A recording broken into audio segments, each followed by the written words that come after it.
So it's the start of the new semester, which means I need to sign up for classes and pay for school.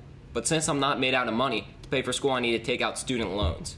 Now, this is obviously a big issue for college kids and anyone going into college soon, especially when lawmakers want to change the way that this all works, which, I mean, overall is a good thing because, as we can all tell, it's a very broken system.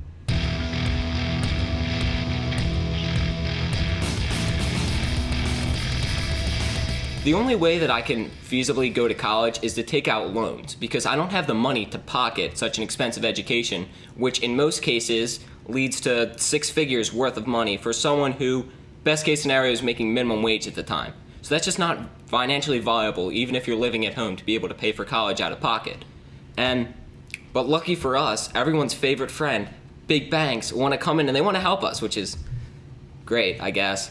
They want to offer us loans. Now, these loans that we take out, we use to buy our education. And it's money coming from them. We give this money to the school. Obviously, that's how a loan works. And then we start paying it back. A lot of times, this interest is accumulating before we even leave school, before we start paying it off. And you look at this as a college kid, and you see yourself drowning in debt. But what's your other option? To not go to college? We live in a society that tells us that we have to go to college, and that's problem number one. Is that our only option if we want to get a job is to go to college.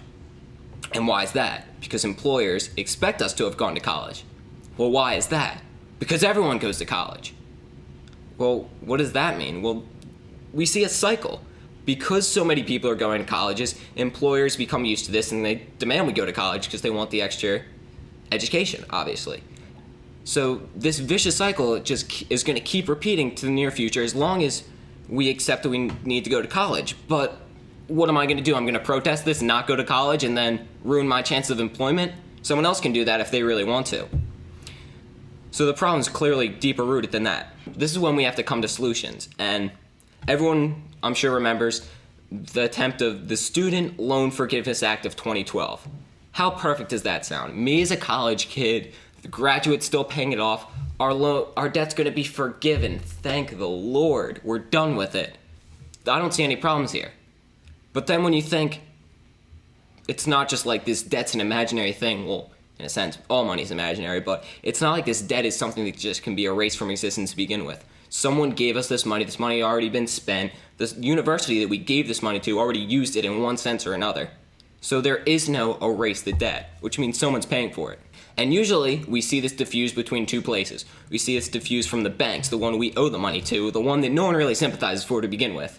Let's face it. And taxpayers.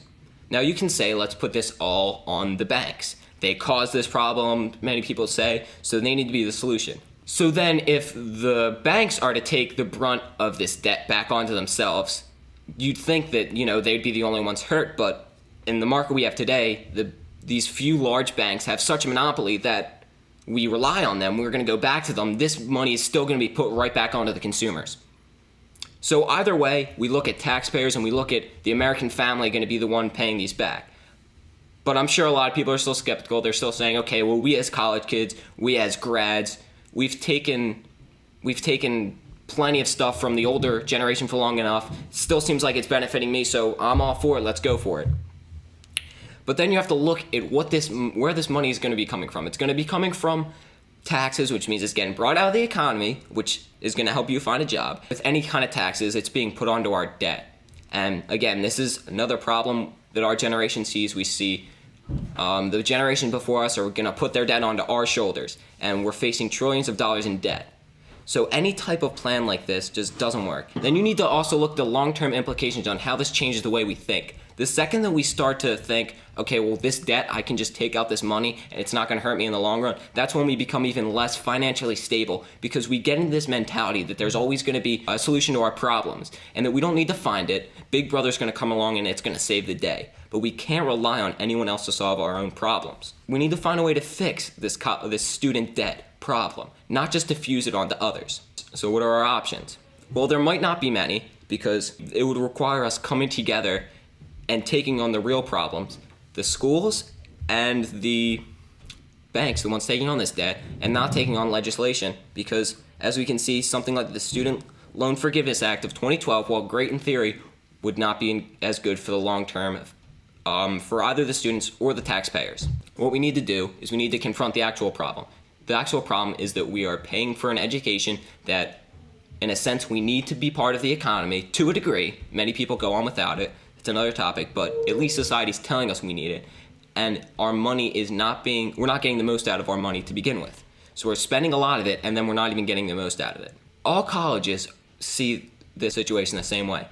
A lot of people want to get in their university, especially if it's prestigious, and running university is expensive. So they're going to try to maximize their revenue as much as possible. So when they see something like student loans becoming prevalent, they know that a lot of people are going to have access to this education, which that's a great thing, but it also does have other detrimental problems we need to solve along the way. These loans come into play, and now everyone has a large amount of money that they can waste on an education instead of simply putting it to the most effective ones. So basically, anytime someone has this amount of excess money that they don't feel accountable for, you can bet that it's not going to be used in the most efficient way. And then we take this one step further when we see government paying for student loans. Studies have shown that for every dollar the U.S. grants in low-interest loans, colleges are able to raise tuition by 65 cents. Which means that this money, this low-interest loan that's being footed by taxpayers, isn't even receiving a dollar on the dollar for what it's putting in. We're receiving pennies on the dollar. The more money we put in to try to fix this problem, the worse the problem actually gets, and we just see this rising cost of running a university and the rising cost the students see to put into it. And when these colleges can see these massive influx of money, there's no reason for them to attempt to innovate and to make their school more affordable or anything, because all the options are the same. And students are still going to pick their university because there's so many kids that want to go to university, and it's just a cash cow for them at this point. They can make huge profits, and they don't need to change anything in order to get students. And that's when you see a broken economy, when there's no need for innovation. You see schools that have always been big continue to be big because students keep pumping in money, alumni keep pumping in money, and they're able to raise tuition without any need to change anything up. And then there's the loans themselves. These loans were often accruing interest before we actually finish paying for the university and before we have an opportunity to actually start paying this off, because we're not out of school yet, so we don't have high-paying jobs. And this is the same problem we see before. All the banks run it the same way, and there's no competition because students know they need to go to these banks. So if every bank's running it the same way and people still come crawling back to these banks, they're going to run it however they want. And that's why we see interest accruing before you're out of there, despite the fact that these banks, with all the revenue, could be financially viable if they didn't do this. But because we allow them, because we sign these contracts, because we assume this debt, we assume this contract that is in reality shafting us, we see the problem. Because when you rely on something, when you need it, someone's going to get the most out of it if they can part with it.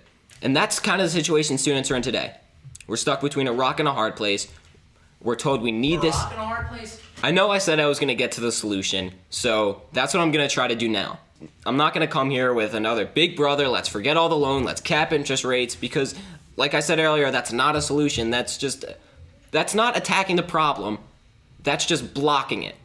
And we oftentimes with something like that, we do see the issue come out in other ways. The only solution is for students to look at their options and make the best financially viable choice. And I know that sounds ridiculous, and you probably came here looking for a solution, and that's not one.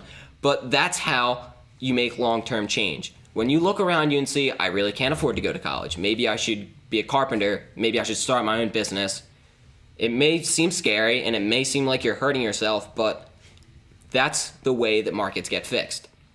And then when you see the option for a student loan, maybe you pick the school that charges a reasonable amount of a reasonable tuition, or the school that's giving you a scholarship, or when you look into banks, you choose the bank that's offering the lowest interest rate. And then once banks see that students aren't putting up with these interest rates, aren't putting up with this high cap, and that students aren't so inclined to go to college, they'll realize the only way to get more kids to take out these loans and to go to college is to charge a reasonable interest rate, and an interest that doesn't accrue until after the student graduates. Because you need to make a stand with your wallet if you want an actual change in the free market. That's the only way it happens. We need to take this upon ourselves and admit that we are part of the problem by going to a school we can't afford. I'll take my responsibility. I'm taking out loans. I'm part of this problem just like everyone else, but I know that I can't change it myself, so why would I even try? I would like to think that in the next coming years we can stand together and we can do this. Even if the 300 people, 200 people that view this all decide to do it, we're not going to see a change. We need change to come long term. That's why we're doing this show, because we want you guys to be more informed when you're making your decisions. Thanks for watching, guys. We